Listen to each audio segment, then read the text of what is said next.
Appreciate everybody coming out here and talking about PowerShell. Josh, why don't you talk about yourself? Hi, I'm Josh Kelley. I'm a security analyst for a Fortune 1000 company. I do pen testing, app security, log analysis, forensics, just pretty much anything technical in security. They usually come to me first. Wait, hang on one second. I'm sorry. Let me get rid of that. Let me get rid of that Perl there real quick. What?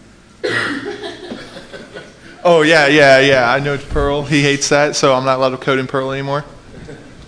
So it is a filthy language. Yeah, and he's my boss, so it's banned. A little bit about me. I'm a director of security for Fortune 1000. I have heavy experience in penetration testing, exploitation development, and all that other good stuff. He loves Perl. I can kick you off the stage. Yeah. I'm the creator of the Social Engineer Toolkit. So if you guys have used the Social Engineer Toolkit, I wrote that, surprisingly. And I'm with the socialengineer.org group. So if you follow the podcast, the Social Engineer Framework, really good site, social-engineer.org. My only plug of the evening here. Heavy background in intelligence, deployed twice to Iraq and a couple times to other Middle Eastern countries.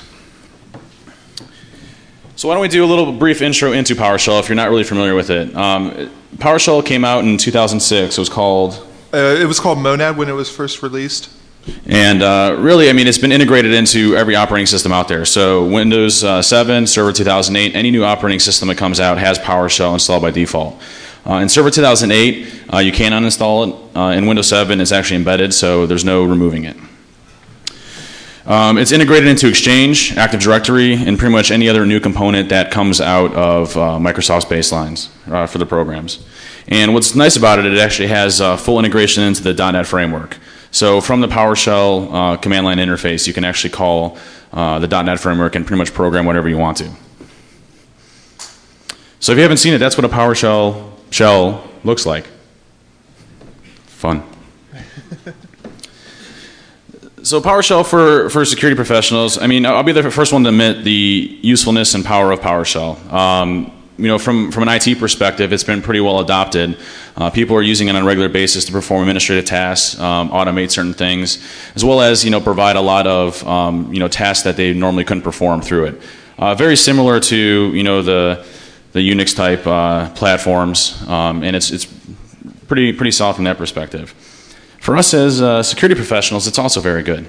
It allows us to basically program tools, write specific code functions, things that we would normally wouldn't have access to be able to execute PowerShell type attacks or post-exploitation type attacks all through PowerShell, which is definitely a plus.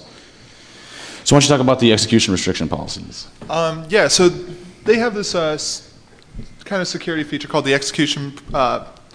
Yeah, sorry, I'm not good at this. The first policy they have is restricted. Pretty much it limits the execution of anything, of any PowerShell script on there. You can only execute things through the PowerShell command line.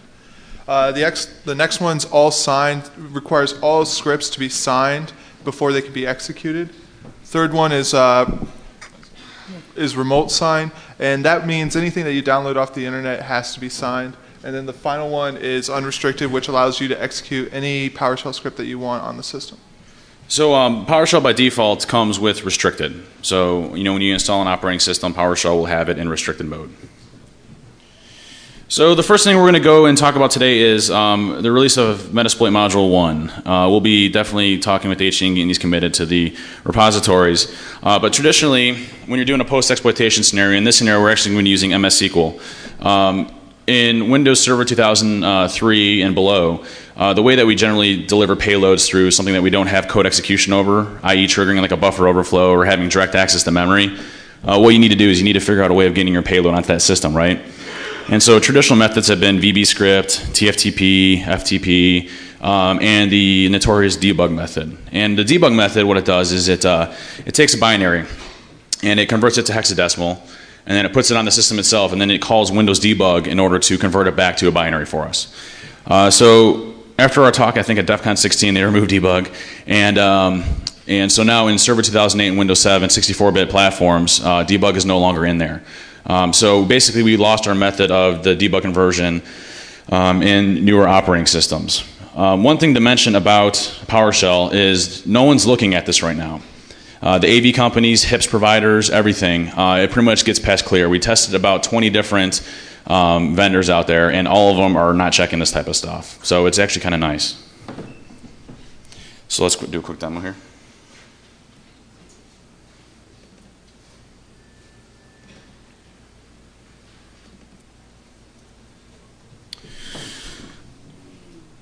It's pretty.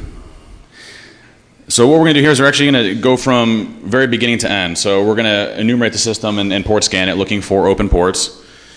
And essentially we'll find 1433, which is the default for MS SQL. MS SQL can be changed, so it can be something completely different. So all you have to do is query port 1434 UDP, and it tells you the port number.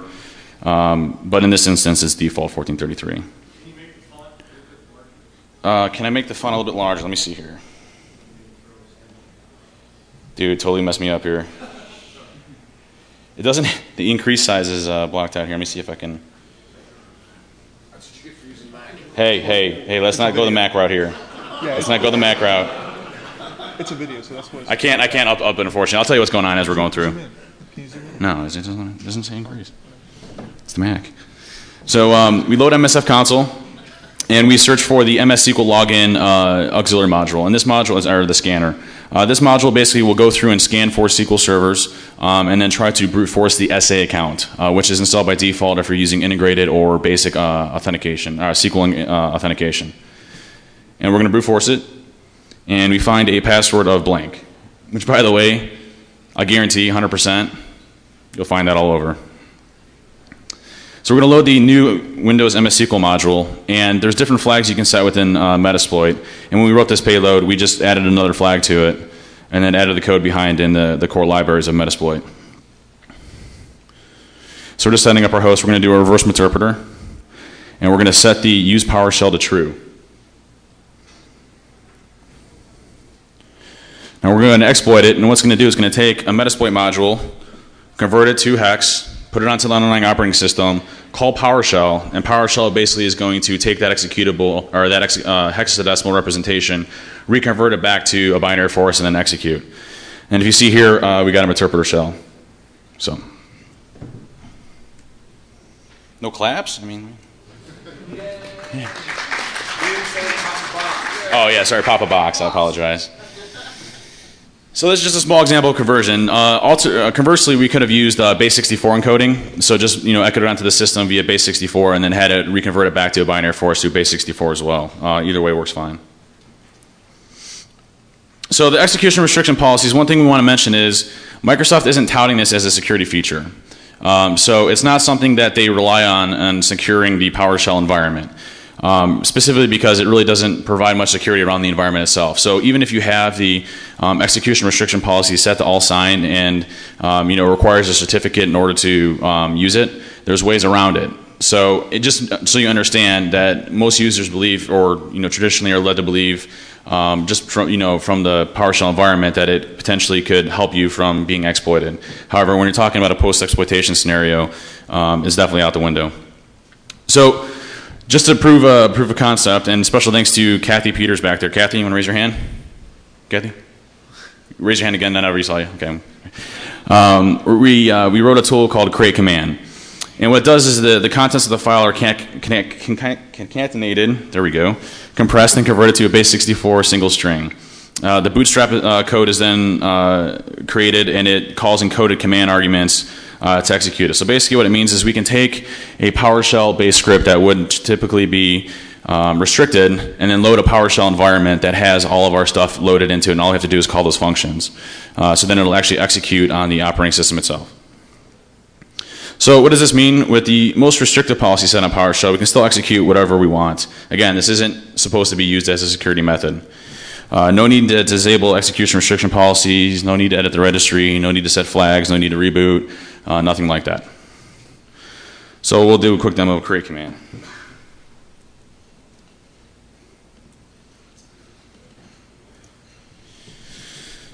And by the way, the Mac made this, so it's very pretty. So in this example, in Server 2008, you can actually set it through the command line interface, but in Windows 7 it's a little bit different. But this is just an example of on the operating system to show you a representation of what we can do. We take a tool called PowerDump, and we basically output it, and it rewrites the PowerShell executable as a bat file.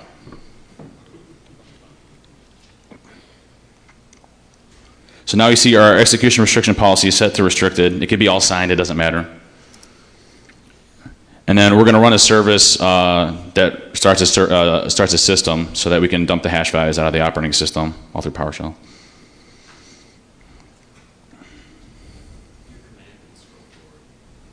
That's what I did. It's not working. Sure.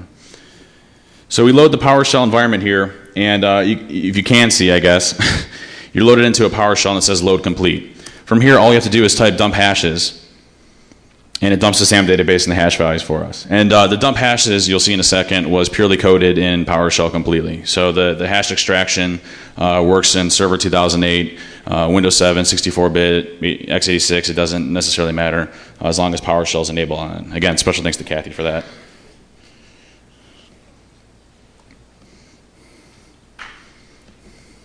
There you go.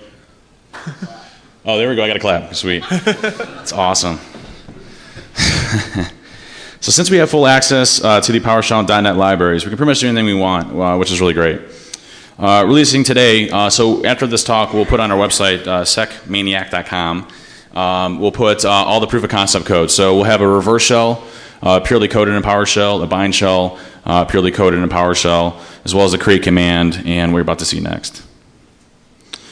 So we're going to do a PowerShell-based SAM dump all through Meterpreter.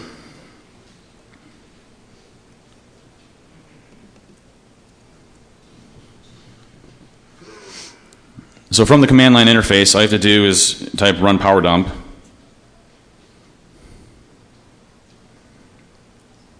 And you can see it's x64 base and Server 2008 R2 fully patched. And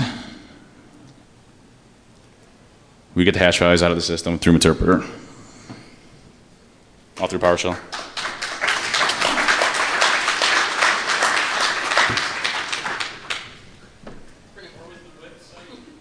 Oh, it's actually, if you see the top, it's secmaniac.com. And one thing I have to say is, Microsoft has been very helpful on this. We released all the code to them well ahead, the PowerPoints, everything else. So very responsive to what we're doing here, and have to give a shout out to them. So the Meterpreter-based module will dump the SAM database purely through PowerShell, works on all operating systems, and all that good stuff. Now, before we get into this, I wanted to show you a real quick and cool demo. Josh, why don't you talk a little bit about the Tensi device? All right, so I'm sure you guys probably heard about these things. These are called Tensis. What they are is they're Adreno-compatible microcontrollers. And Dave was lucky enough to buy a few dozen of these for us, so we've been playing with these at work all day. They're really cool. What's cool about the Tensis is that they actually include a HID, a human interface device library, already inside the IDE environment. So we can have it emulate keyboard, mouse, and any other type of human interface device you can think of, just by setting it in the IDE, and allows us to send keyboard strokes, mouse commands to the computer, and makes for some really interesting pranks and some other cool stuff. Yeah, so a real funny story, because this is the fast talk, right? We decided to solder one of the Tensi devices into a keyboard.